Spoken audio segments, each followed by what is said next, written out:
Welcome back everyone. 20 test complete हो गए थे करंट अफेयर्स के। ठीक है, उसी के आगे से कंटिन्यू करेंगे। इसमें कंटिन्यू करेंगे हम 21 से लेकर 40 तक। ठीक है, इंपॉर्टेंट सीरीज़ है करंट अफेयर्स की जो चल रही है, न केवल पीसीएस के लिए बल्कि किसी भी एग्ज़ाम्स के लिए जिसको भी आप दोगे, क्योंकि करंट अफेयर्स सभी में आती है। इस टेस्ट सीरीज़ की या फुल टेस्ट सीरीज़ से जुड़ सकते हैं, नंबर इस पर कॉल या व्हाट्सअप करके। चलिए स्टार्ट करते हैं। बाकी काउंटिंग में काउंट किया जाए तो टेस्ट नंबर 62 है ये। तो 21 नंबर का प्रश्न है। पहला प्रश्न है, फाइनेंशियल टाइम्स की मास्टर्स इन मैनेजमेंट रैंकिंग 2025 में कौन सा भारतीय प्रबंधन संस्थान शीर्ष स्थान पर है? देखिए, शीर्ष स्थान पर है आईआईएम बेंगलोर। ठीक है, तो इसका आंसर हो जाएगा ऑप्शन नंबर ए। ठीक है, भारत में शीर्ष स्थान पर है आईआईएम बेंगलोर, और वैश्विक अगर इसकी रैंकिंग देखें तो 28वें स्थान पर है ये।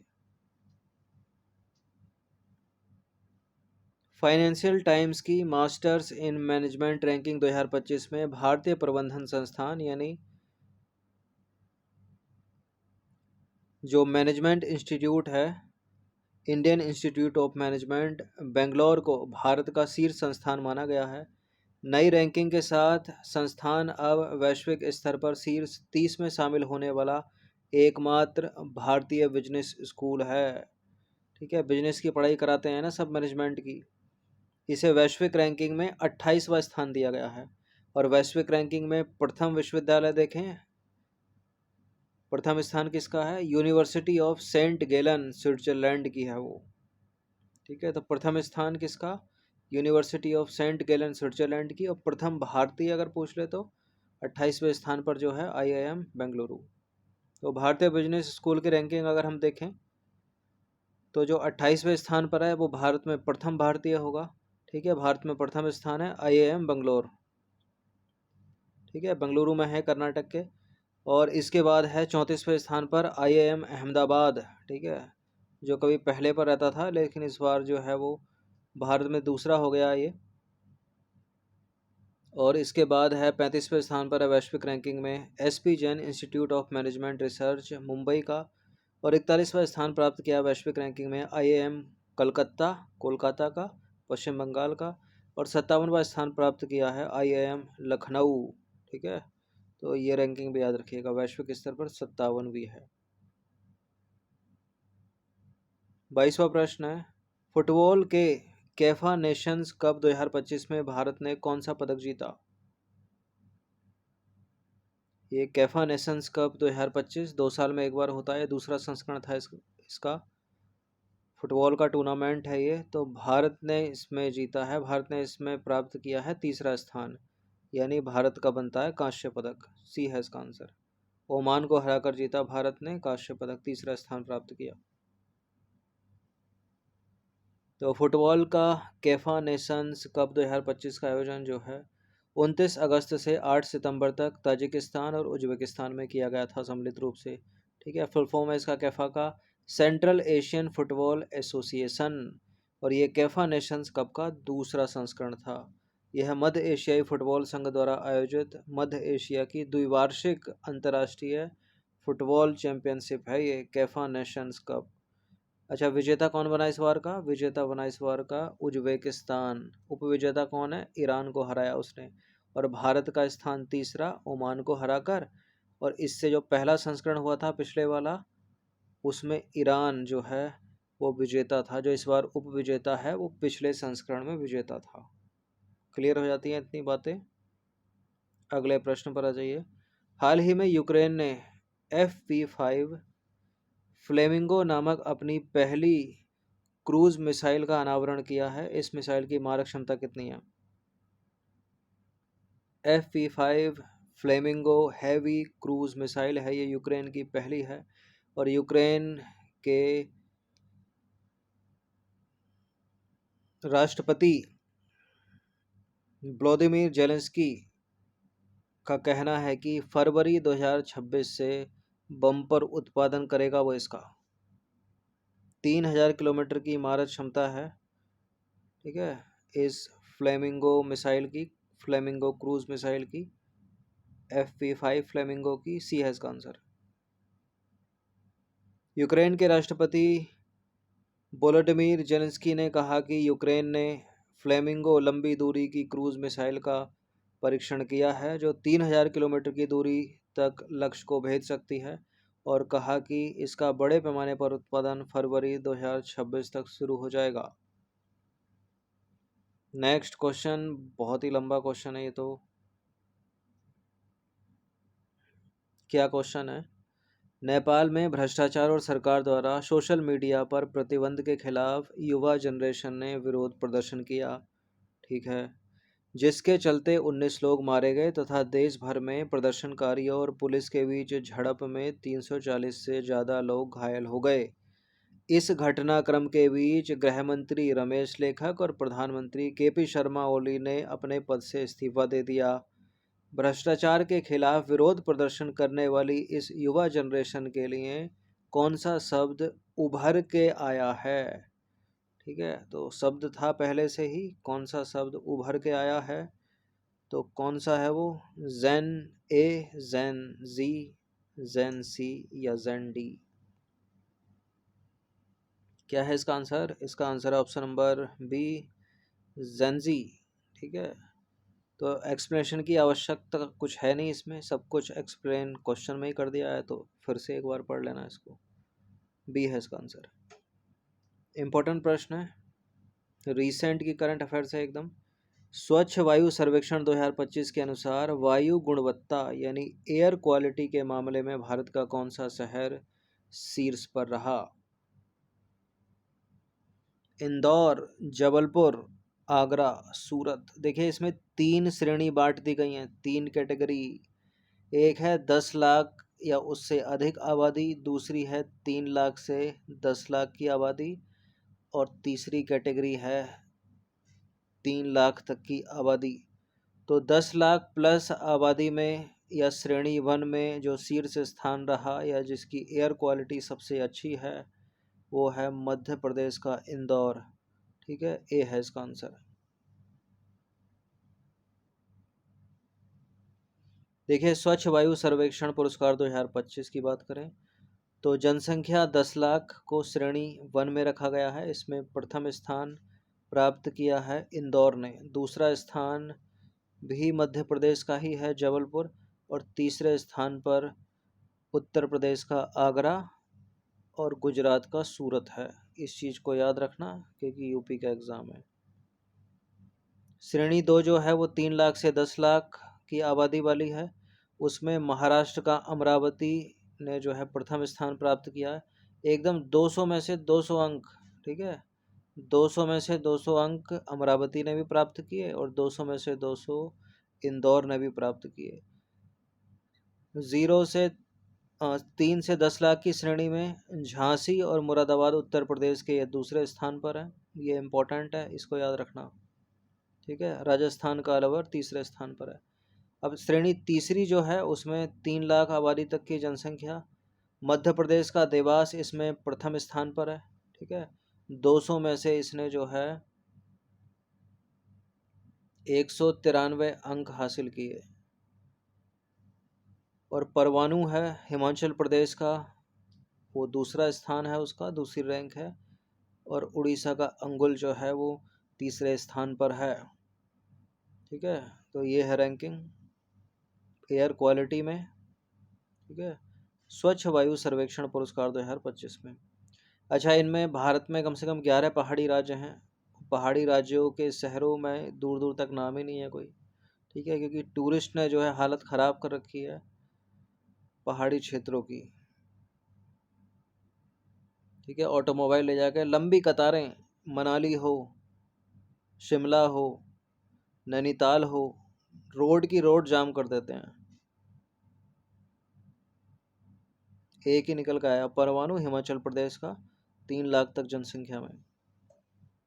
नेक्स्ट क्वेश्चन पर आ जाइए। हाल ही में रामसर कन्वेंशन की आर्द्रभूमि शहर मान्यता योजना के तहत 2 भारतीय शहरों को वैश्विक सम्मान प्राप्त हुआ है, उनमें शामिल हैं, कौन शामिल है? उनमें शामिल हैं इंदौर और उदयपुर। ऑप्शन नंबर बी है इसका आंसर। झीलों की नगरी है उदयपुर। राजस्थान में। देखिए, रामसर कन्वेंशन की आर्द्रभूमि शहर मान्यता योजना के तहत दो भारतीय शहरों को वैश्विक सम्मान प्राप्त हुआ है, इंदौर को और उदयपुर को। असाधारण शहरी आर्द्रभूमि प्रबंधन के लिए इंदौर को और उदयपुर को, झीलों के संरक्षण और इको टूरिज्म को बढ़ावा देने के लिए उदयपुर को। ठीक है। इंदौर जो है ओवरऑल स्वच्छता में भी नंबर 1 है, कई सालों से नंबर 1 है, और एयर क्वालिटी में भी नंबर 1 हो गया। मध्य प्रदेश के 2-3 शहर हैं जो एयर क्वालिटी में नंबर 1 है। 27वां प्रश्न है, निम्नलिखित में से कौन सा, अलग अलग श्रेणियों में। 27वां प्रश्न है, निम्नलिखित में से कौन सा भारत का दूसरा सबसे बड़ा टाइगर रिजर्व है, बन गया है। तो लगभग 1000 वर्ग किलोमीटर का एरिया जो है उसमें ऐड किया गया है, तो वो भारत का दूसरा सबसे बड़ा टाइगर रिजर्व बन गया है। अच्छा, पहला कौन सा है? पहला है नागार्जुन सागर श्रीशैलम टाइगर रिजर्व। अपना उत्तर क्या होगा यहाँ पर, कौन सा बन गया है? तो वो बन गया है Sundarban tiger reserve. Option number A है इसका आंसर। देखिए, पश्चिम बंगाल का सुंदरवन टाइगर रिजर्व 3629.57 वर्ग किलोमीटर के साथ भारत का दूसरा सबसे बड़ा टाइगर रिजर्व बन गया है। इसमें दक्षिण 24 परगना जिले की 3 रेंज मतला, रेदीघी और रामगंगा का कुल 1044.68 वर्ग किलोमीटर क्षेत्र जोड़ा गया है। नवीनतम बाघ गणना के अनुसार सुंदरवन में अनुमानित 101 बाघ हैं। ठीक है, तो ये तो दूसरा सबसे बड़ा सुंदरवन टाइगर रिजर्व। पहला कौन सा है, सबसे बड़ा बाघ अभयारण्य कौन सा है? आंध्र प्रदेश का नागार्जुन सागर श्रीशैलम टाइगर रिजर्व। कितना? 3727.82 वर्ग किलोमीटर। देखिए, छोटा सा ही अंतर बचा है। ठीक है, वरना सुंदरवन पहले पड़ा जाता। देखा जाए तो लगभग 100 वर्ग किलोमीटर का ही तो अंतर है। 3629 है, यहाँ 3727 है। ठीक है, 102 वर्ग किलोमीटर का अंतर है लगभग।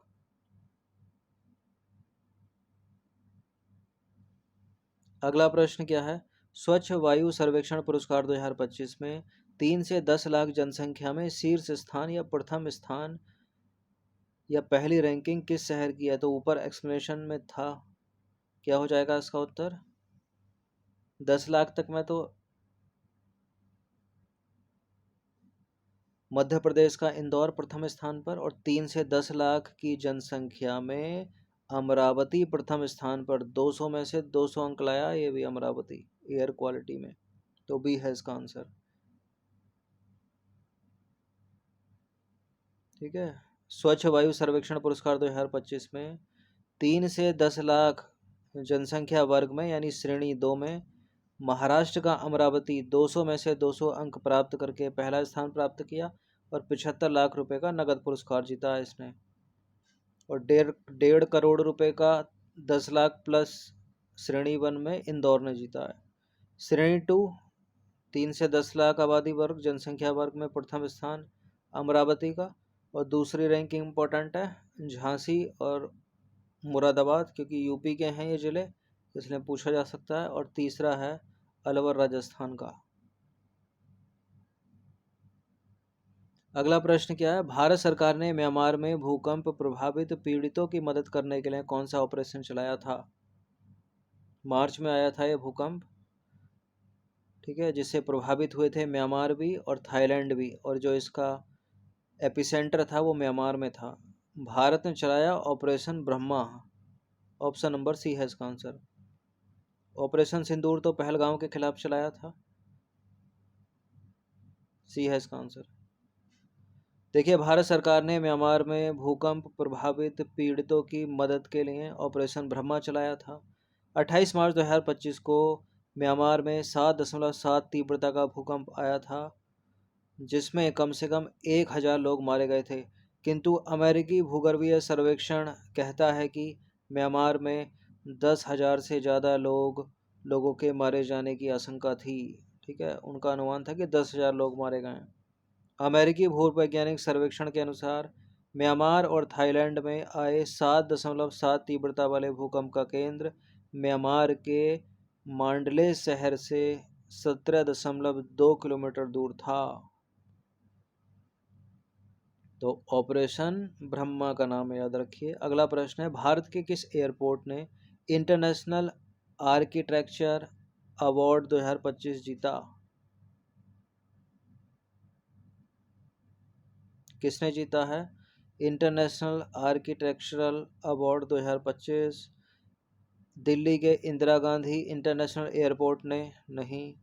बेंगलोर के कैंपेगौड़ा अंतर्राष्ट्रीय हवाई अड्डे ने नहीं। अंतर्राष्ट्रीय हवाई अड्डा कह लीजिए या इंटरनेशनल एयरपोर्ट कह लीजिए, एक ही बात है।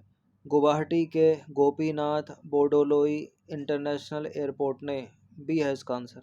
ठीक है, असम के गुवाहाटी के गोपीनाथ बोरडोलोई अंतर्राष्ट्रीय हवाई अड्डे ने या इंटरनेशनल एयरपोर्ट ने जीता है इंटरनेशनल आर्किटेक्चरल अवार्ड 2025, बी है इसका आंसर। देखिए, गुवाहाटी एयरपोर्ट को इंटरनेशनल आर्किटेक्चर अवार्ड 2025 मिला। असम के गुवाहाटी के लोकप्रिय गोपीनाथ बोरडोलोई अंतर्राष्ट्रीय हवाई अड्डे ने परिवहन श्रेणी में अंतर्राष्ट्रीय वास्तुशिल्प पुरस्कार 2025 जीता, और यह मान्यता इसे दुनिया भर में 7 हवाई अड्डों के बीच रखता है या रखती है। 31वां प्रश्न है, माउंट एवरेस्ट और इसके भारतीय पर्वतारोही सूची 1 और सूची 2 के साथ सम्मिलित करना है। मालवनाथ पूर्णा, अरुणिमा सिन्हा, संतोष यादव, बछेंद्री पाल। दुनिया की सबसे कम उम्र की लड़की माउंट एवरेस्ट पर चढ़ने वाली, विश्व की पहली विकलांग महिला माउंट एवरेस्ट पर चढ़ने वाली, 2 बार माउंट एवरेस्ट पर चढ़ने वाली पहली महिला, और माउंट एवरेस्ट पर चढ़ने वाली प्रथम भारतीय महिला। देखिए, ये कभी करंट अफेयर्स थी, ठीक है, मोस्ट इम्पॉर्टेंट करंट अफेयर्स, लेकिन अब ये हिस्ट्री बन गई है और हमेशा एग्ज़ाम्स में पूछे जाते रहेंगे। तो मैच कर दीजिए इनको, ये हैं आपके कूट। कोई मैच हो रहा है क्या? देखिए, माउंट एवरेस्ट पर चढ़ने वाली पहली भारतीय महिला का नाम क्या है? बछेंद्री पाल ही है। 2 बार माउंट एवरेस्ट पर चढ़ने वाली पहली महिला, वो भारतीय हैं, संतोष यादव नाम है। विश्व की पहली विकलांग महिला भारतीय अरुणिमा सिन्हा, ठीक है। और दुनिया की सबसे कम उम्र की लड़की माउंट एवरेस्ट पर चढ़ने वाली मालवनाथ पूर्णा भारतीय। तो सारे के सारे सही सुमेलित हैं, 1 2 3 4 वाला ही बनेगा इसका, ए है इसका आंसर। तो यह है माउंट एवरेस्ट और उस पर चढ़ने वाले पर्वतारोही। इम्पोर्टेंट है पूरा फैक्ट, इसको एक बार पढ़ते हैं। चलिए, देखिए, वो पहला व्यक्ति कौन था जो माउंट एवरेस्ट पर चढ़ा था? न्यूजीलैंड का एडमंड हिलरी 29 मई 1953 को नेपाली भारतीय शेरपा तेंजिन नोर्गे के साथ चढ़े थे ये, ठीक है। और विश्व की पहली महिला जो माउंट एवरेस्ट पर चढ़ी वो थी जापान की जुंको तबेई, 16 मई 1975 को चढ़ी थी। अब आ जाइए, ये तो हो गए वैश्विक स्तर पर। अब प्रथम भारतीय महिला बछेंद्री पाल थी, माउंट एवरेस्ट पर चढ़ने वाली, 23 मई 1994 को चढ़ी थी। अच्छा, 2 बार चढ़ने वाली महिला वो भी भारतीय हैं, भारत की संतोष यादव, ठीक है। एक बार में चढ़कर उनको संतोष नहीं हुआ तो 2 बार चढ़ी वो, तो इस तरह से याद कर सकते हो आप रिलेट करके।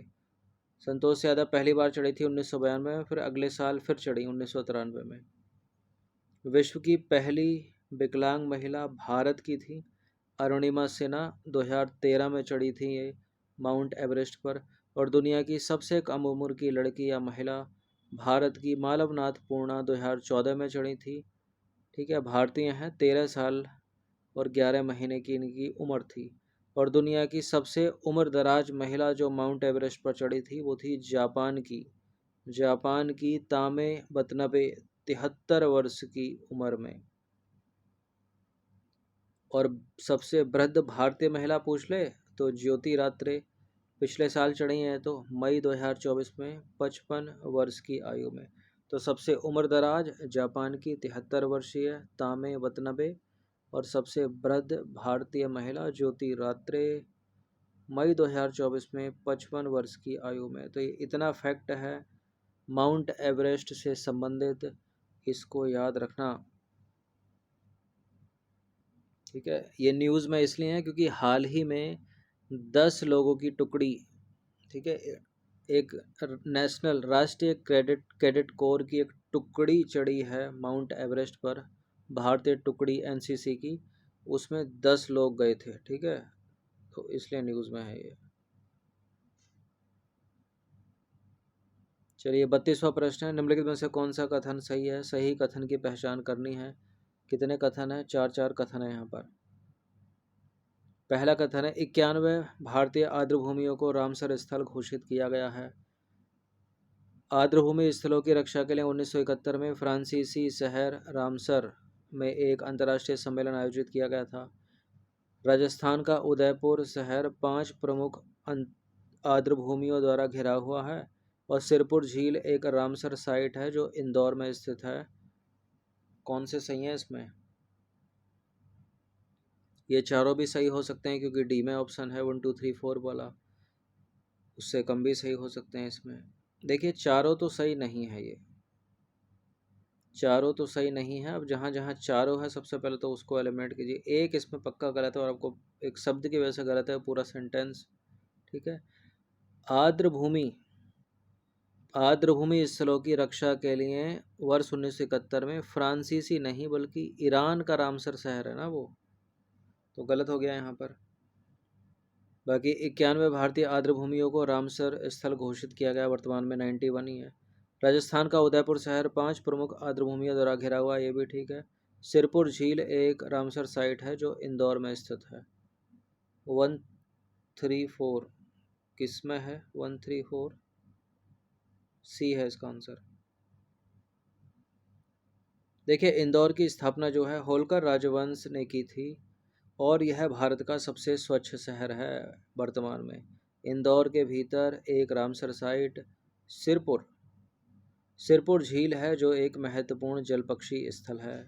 राजस्थान का उदयपुर शहर भारत में झीलों के शहर के रूप में प्रसिद्ध है। यह 5 प्रमुख आर्द्रभूमि रंग सागर, पिछोला, दूध तलाई, फतेह सागर और स्वरूप सागर द्वारा घिरा हुआ है। ठीक है, आर्द्रभूमि पर रामसर सम्मेलन या रामसर कन्वेंशन पर आ जाइए। पारिस्थितिक रूप से नाजुक आर्द्रभूमि स्थलों की रक्षा के लिए 1971 में ईरानी शहर रामसर है, न कि फ्रांसीसी, एक अंतर्राष्ट्रीय सम्मेलन आयोजित किया गया था ताकि दुनिया भर में आर्द्रभूमि के संरक्षण और संरक्षण पर अंतर्राष्ट्रीय सहमति बनाई जा सके। तो कथन दो सही नहीं है, ईरानी शहर होना चाहिए ना कि फ्रांसीसी। रामसर कन्वेंशन के नाम से प्रसिद्ध ये समझौता 1975 में लागू हुआ और वर्तमान में 91 भारतीय आर्द्रभूमियों को रामसर स्थल घोषित किया गया है। क्लियर। 33वां प्रश्न है, निम्न में से सही कथन की पहचान कीजिए। एशिया में सबसे अधिक रामसर स्थलों की संख्या भारत में है। भारत में रामसर स्थलों की सूची में सबसे ज़्यादा तमिलनाडु में 20 आर्द्रभूमियाँ हैं और आर्द्रभूमि जिसे दलदल भी कहा जाता है वह भूमि क्षेत्र है जो वर्ष भर या वर्ष के कुछ समय तक पानी से ढके रहते हैं। क्या एशिया में सबसे अधिक रामसर स्थलों की संख्या भारत में है या चीन में है? भारत में ही है 91, चीन में उसके बाद है। और भारत में किस राज्य में सबसे ज़्यादा? तमिलनाडु में। कितनी? 20 आर्द्रभूमियाँ। इसके बाद उत्तर प्रदेश में 10 आर्द्रभूमियाँ और तीसरा वाला भी सही है, तीनों के तीनों सही है, डी है इसका आंसर। देखिए एशिया में सबसे अधिक रामसर स्थलों की संख्या जो है भारत में है 91, इसके बाद चीन में है 82 स्थल। अगले प्रश्न पर आ जाइए। निम्नलिखित में सही कथन की पहचान करनी है। भारत ने 1 फरवरी 1982 को रामसर कन्वेंशन का अनुसमर्थन किया था। भारत में रामसर स्थलों की संख्या लगातार बढ़ रही है। भारत में एशिया में रामसर साइटों का सबसे बड़ा नेटवर्क है और ये सारे के सारे सही हैं।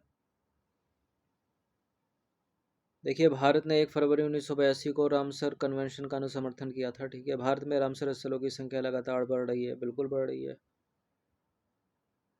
91 पे पहुंच गई है कुछ ही सालों में। भारत में एशिया में रामसर साइटों का सबसे बड़ा नेटवर्क है, बिल्कुल है, 91 सबसे ज़्यादा, उसके बाद चीन है। तो सारे के सारे सही हो गए, डी है इसका आंसर। एक्सप्लेनेशन की आवश्यकता है नहीं। चलिए 35वां प्रश्न है, भारत में सबसे ज़्यादा रामसर स्थल वाले राज्य? तमिलनाडु के सामने 20 रामसर स्थल, उत्तर प्रदेश के सामने 10 रामसर स्थल, पंजाब और उड़ीसा के सामने प्रत्येक में 6 रामसर स्थल। किसका मिलान सही है? तमिलनाडु में 20 रामसर स्थल पहला वाला सही है, उत्तर प्रदेश में 10 रामसर स्थल दूसरा वाला भी सही है, पंजाब और उड़ीसा में प्रत्येक में 6 रामसर स्थल तीसरा वाला भी सही है, डी हो गया इसका आंसर। भारत में सबसे ज़्यादा रामसर स्थल उत्तर प्रदेश में है 10, ठीक है, और सबसे ज़्यादा है तमिलनाडु में 20 रामसर स्थल, पंजाब और उड़ीसा में जो है प्रत्येक में 6 रामसर स्थल। इस टेस्ट सीरीज़ की आप फुल टेस्ट सीरीज से जुड़ सकते हैं, नंबर इस पर कॉल या व्हाट्सअप करके, ठीक है। और 199 का पेमेंट है पूरे साल के लिए, इतना कम इसलिए रखा था कि सभी लोग इसको इजीली अफोर्ड कर सकें। अब आ जाइए 36वां प्रश्न, निम्नलिखित को सुमेलित कीजिए। यह है रामसर आर्द्रभूमि और यह है राज्य केंद्र शासित प्रदेश जहां वो स्थित होंगे। सस्थम कोट्टा झील कहाँ पर, खेचे खेचेओ पलरी झील कहाँ पर, नकटी पक्षी अभयारण्य कहाँ पर और नजरण पक्षी अभयारण्य कहाँ पर?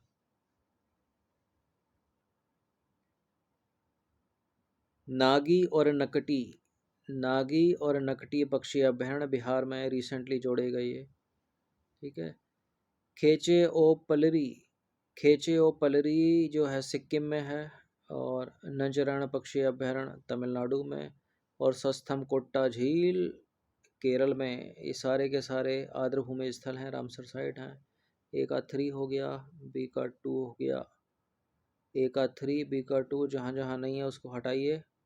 ए का 3 बी का 2 और सी का लेना अपने को 1 और डी का लेना अपने को 1 और सी का लेना है 4। तो इसका आंसर हो जाएगा ऑप्शन नंबर सी, 3 2 4 1।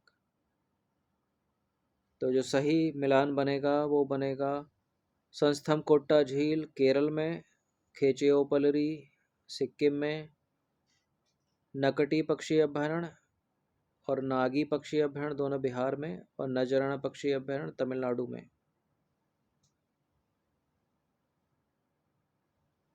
अगला प्रश्न है 37वां प्रश्न है, जनवरी 2025 में किस देश ने 104 भारतीयों को निर्वासित किया था जो उस देश में डंकी मार्ग द्वारा गए थे? उस देश है, तो ट्रम्प ने किया था, ठीक है, हथकड़ी पहना के भेजा था सीधे पंजाब के इंटरनेशनल एयरपोर्ट पर। संयुक्त राज्य अमेरिका नाम है इसका, बी नाम है, मतलब बी है इसका आंसर। देखिए, डंकी मार्ग से संयुक्त राज्य अमेरिका जाने वाले 104 भारतीयों को ट्रंप सरकार ने निर्वासित किया था।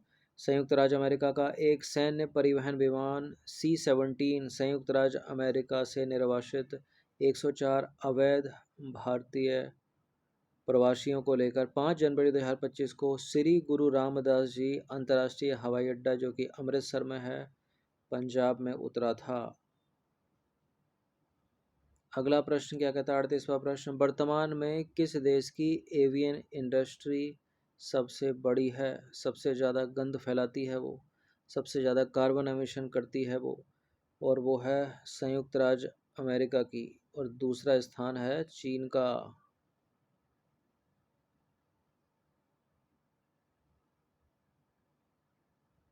देखिए, वर्तमान में संयुक्त राज्य अमेरिका सबसे बड़ा एविएशन बाजार है, जिसके बाद चीन का नंबर आता है दूसरा। यह बाजार यात्रियों की संख्या पर आधारित है। 39वां प्रश्न है, 38वें अंतर्राष्ट्रीय पुस्तक मेले 2026 में कौन सा देश विशिष्ट अतिथि के रूप में भाग लेगा? 38वां अंतर्राष्ट्रीय पुस्तक मेला कहाँ आयोजित होगा? कोलंबिया के बोगोटा में। विशिष्ट अतिथि के रूप में भाग लेने जा रहा है भारत।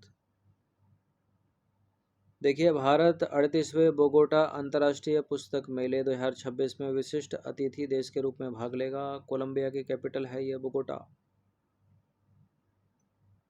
40वां प्रश्न क्या है? 40वां प्रश्न है कि जुलाई 2025 में संयुक्त राज्य अमेरिका के विदेश मंत्रालय ने पहलगाम हमले के अपराधी को एक विदेशी आतंकवादी संगठन और एक विशेष रूप से नामित वैश्विक आतंकवादी घोषित किया।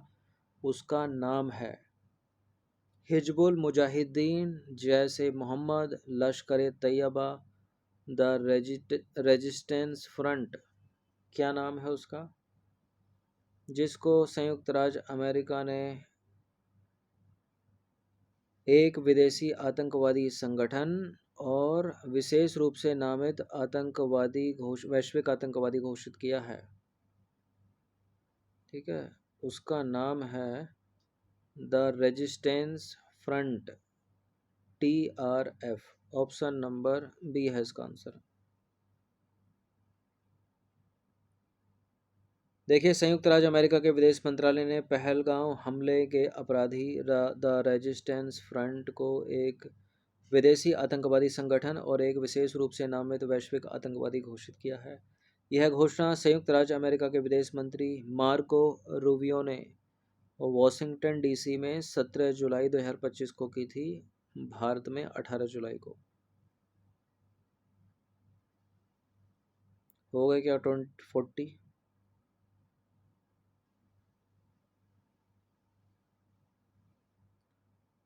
तो 1 to 20, 21 के बाद 40 है, 40 इंपॉर्टेंट प्रश्न हमने कवर कर दिए हैं। ठीक है, 100 तक लेके जाएंगे इनको। ये सीरीज़ बड़ी इंपॉर्टेंट है, करंट अफेयर्स की प्रैक्टिस करते रहिएगा हर दिन। फुल टेस्ट सीरीज़ से जुड़ सकते हैं, नंबर इस पर कॉल या व्हाट्सअप करके। ठीक है, ये सीरीज़ हेल्पफुल होगी आपको आने वाले किसी भी एग्ज़ाम के लिए जिसमें करंट अफेयर्स आती है। For example